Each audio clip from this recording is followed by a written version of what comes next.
conditional two-week ceasefire to end the Iran conflict has come into effect. It was agreed overnight, just 90 minutes before President Trump's deadline to obliterate the country. Mediators are urging all sides to respect the agreement. However, Israeli officials said the truce did not apply to Lebanon, where Israel carried out its heaviest strikes on the country since the conflict began, with 112 people killed and 700 wounded. Back from the brink, celebrations in Tehran last night as a two-week ceasefire was announced.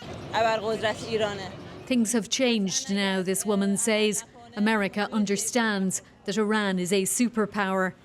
If the mood at this gathering was defiant, the wider global mood was one of relief, as each side claimed the other had blinked first. Iran begged for this ceasefire, and we all know it.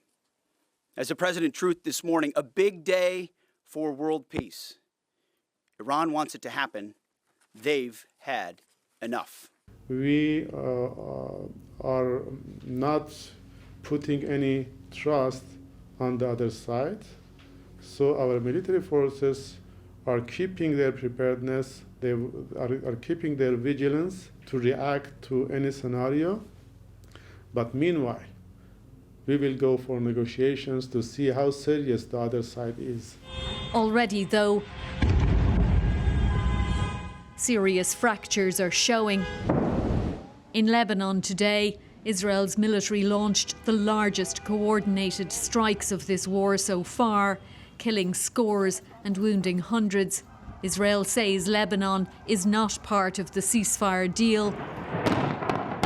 Iran says it is, as it accused Israel of violating an hours-old agreement, leading Tehran to refuse passage to tankers trying to move through the Strait of Hormuz, while talks on a more permanent agreement are scheduled for Friday in Pakistan.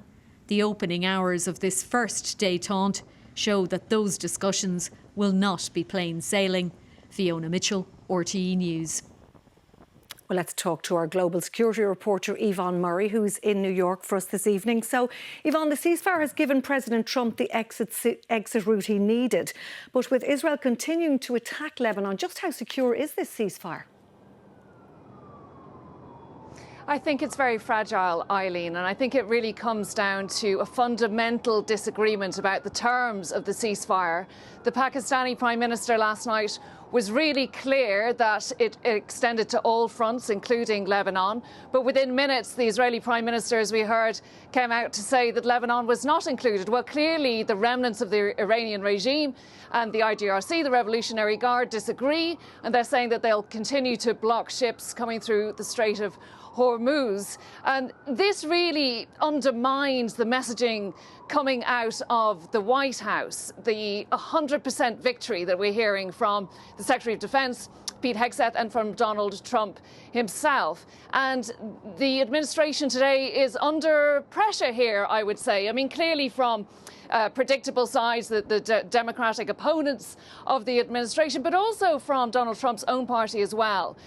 Some members of the more right-wing end of the Republican Party saying, well, what was this all about? You know, what about the confiscation of enriched uranium from Iran? What about the destruction of the Iranian regime? And I think, you know, the people celebrating on the streets of Tehran, as we heard in Fiona's report there, is an indication that that regime, or at least some remnant of it, remains in place. In the wider picture now for the rest of the world, I think that sense of relief that was felt this morning is now giving way to more caution and concern about what's going to happen, particularly with regard to that strait. And I think the test will come, Eileen, today as commercial vessels continue to try and pass through. Yvonne in New York, thank you.